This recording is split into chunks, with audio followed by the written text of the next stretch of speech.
back to the stable. So it's been a couple weeks since we've messed with my dad's car just because we've kind of had a lot going on. Last time we were trying to get this thing tuned with John.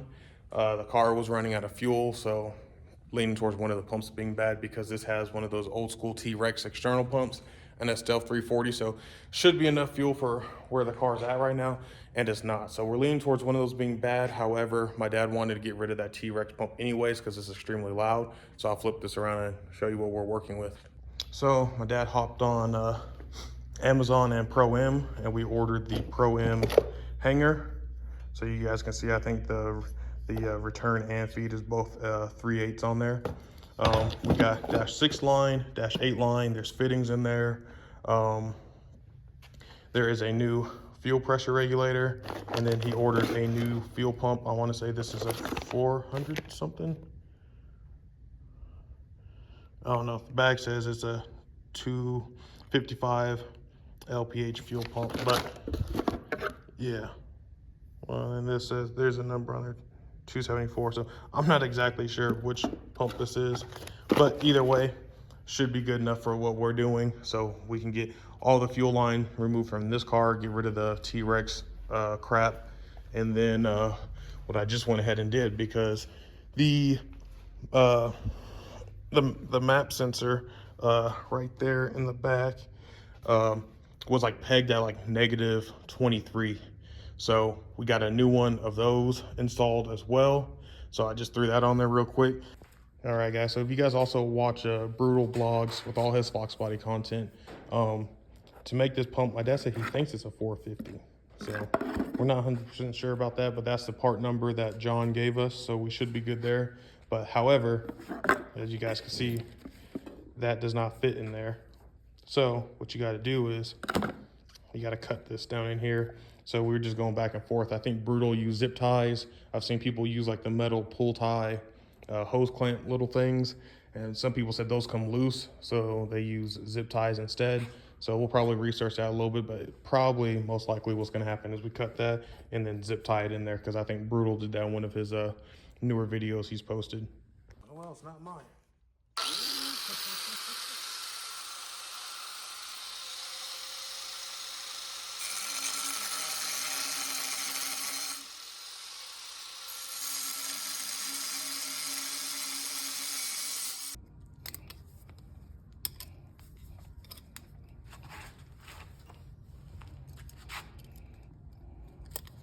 All right, guys, so we got the pump secured in there. Pretty much just copied Brutal's video exactly.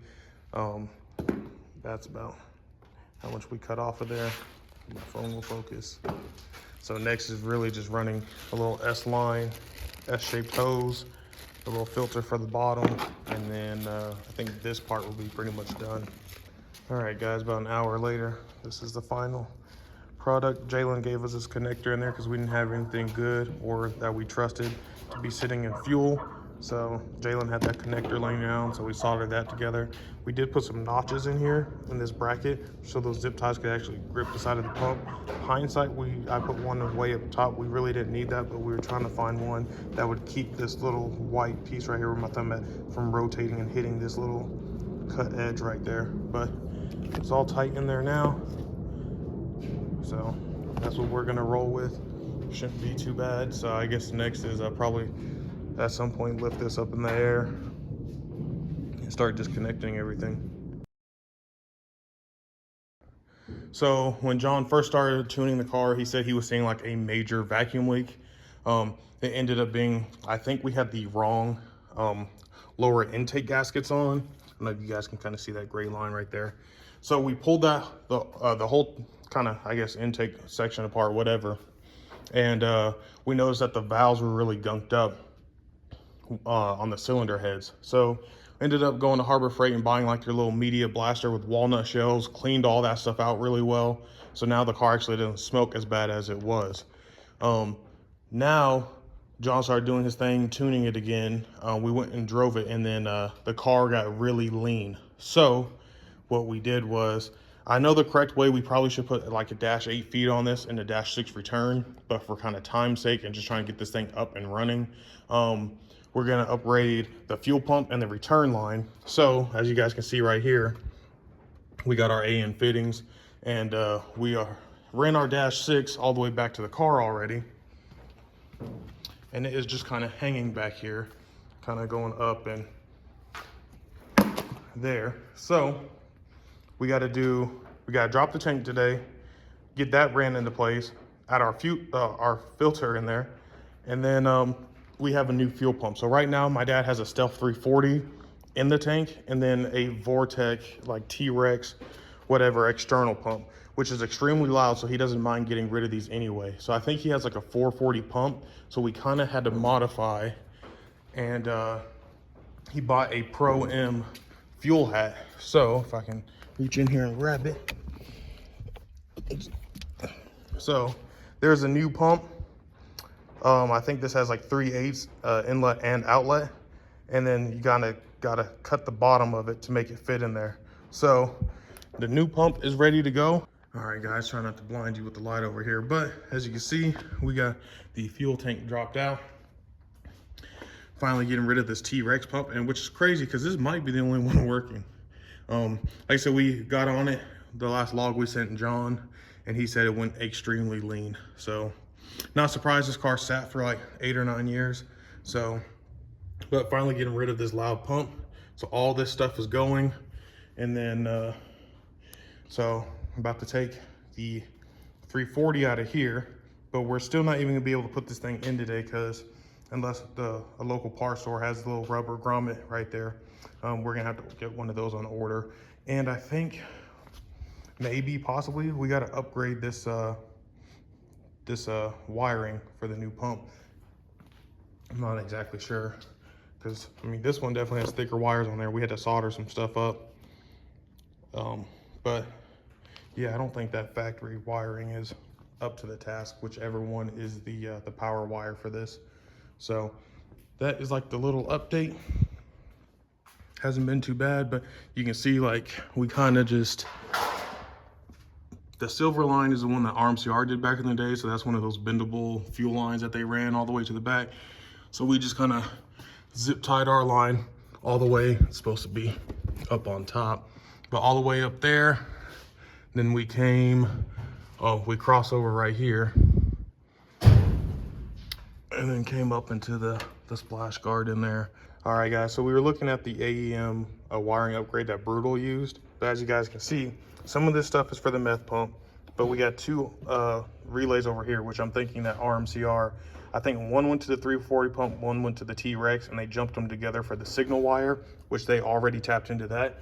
So as you guys can see, it looks like they already pretty much did the wiring upgrade for us, which is nice, so we don't need that part. However, Pro M, they make an aftermarket thicker gauge wire right here, pigtail, that has the same connector on there. Because you see everybody on there, like Brutal, Neo Mustangs, all of them, they are actually drilling that little white plug and then running their wires up through there.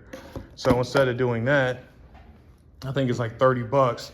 You can just upgrade this pigtail. So we're gonna buy that, and then that will solder onto these 2 wires.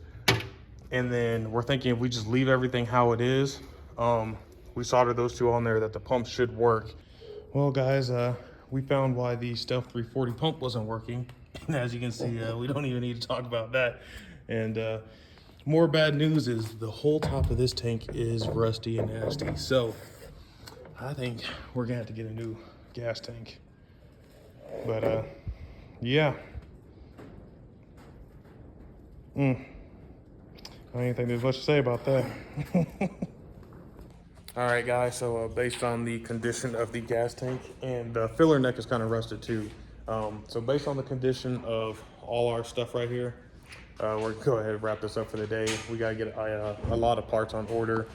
New gas tank, filler neck, the little grommet that the filler neck goes into, pigtail from Pro M. So all that stuff is gonna be placed on order today. I'm ordering a MSD 2-step for the boss because next Saturday we go racing for PMP's Halloween event, as long as the weather holds up. So hopefully this video kind of makes sense. I think I'm just gonna mash everything together, maybe show bits and pieces of the tuning process of us doing, cleaning up the valves in this car, the upper and lower intake, and then how the whole fuel system, lack of fuel pressure was discovered. So kind of seems like the T-Rex was the only pump supplying fuel to this car. So I guess that's kind of impressive that it lasted that long, and given that there was rust and everything else. So anyways, hope you guys enjoy this video. There will be more progress starting on this car soon. The 96, I think, might be back soon. I just bought a set of replacement Comp 262 cams. The only thing is, have to send those off to get degreed again. And then that car is going to be up and running, but I'm kind of debating on maybe this one should get going first. I know I keep saying that a lot, but once my dad's car is off the lift, the whole thing is I'm trying to prevent my dad from having two of my cars over here in pieces. So maybe get the Foxbody running first and then bring Red over here and take it apart. I don't know. That part's kind of up in the air because the Fox definitely needs more money in it than Red, the 96 does. I think that might have $600 to $800 in it, and then it's up on the road again. Where the Fox is, I'm already at $3,000 because I'm thinking about Terminator X. If I can't find supercharger brackets, I'm thinking maybe twin turbos or turbo on it. So there's a lot of stuff to discuss and figure out with that. So like I said, please be sure to like, subscribe. Catch you on the next one.